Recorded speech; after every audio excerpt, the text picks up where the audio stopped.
ప్రపంచానికి దూరంగా విసిరేసినట్టుగా అడవిలో ఉండే గూడెం గ్రామం తొలిసారిగా విద్యుత్ కాంతులతో మెరిసింది.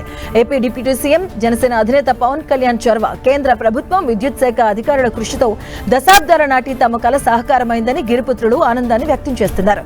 అల్లూరి సీతారామరాజు జిల్లా అనంతగిరి మండలం రోంపల్లి గ్రామ పంచాయతీ పరిధిలోని గూడెం గ్రామం మండల కేంద్రానికి 50 కిలోమీటర్ల దూరంలో 17 ఆవాసాలతో ఉంది.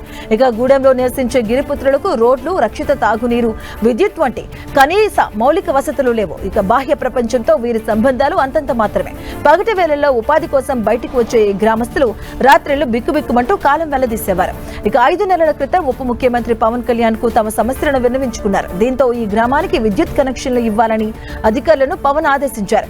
17 ఆవాసాల కోసం 9.6 కిలోమీటర్ల పొడవున అడవులు, కొండల్లో విద్యుత్ లైన్లు వేయాలని, ఇందుకోసం 80 లక్షలకు పైగా ఖర్చవుతుందని అధికారులు అంచనా వేశారు.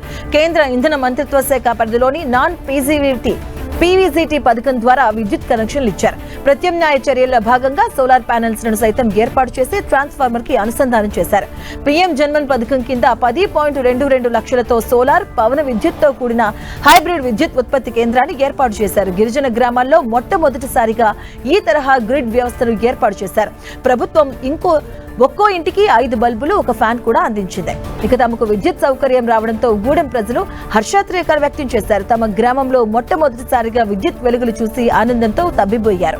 గ్రామానికి విద్యుత్ లైన్లు వేయించి తమ ఇళ్లలో విద్యుత్ కాంతులు నింపిన పవన్ కళ్యాణ్ కు కృతజ్ఞతలు తెలిపారు. ఈ గ్రామాన్ని యలమంచిలి ఎమ్మెల్యే సుందరవరపు విజయకుమార్, అరకు జనసేన నేతలు, పలువురు జన సైనికులు సందర్శించారు. కనీసం రహదారి సౌకర్యం లేని ఆ గిరిశిఖర గ్రామానికి చేరుకుని గ్రామస్తులతో ఆనందాన్ని పంచుకున్నారు.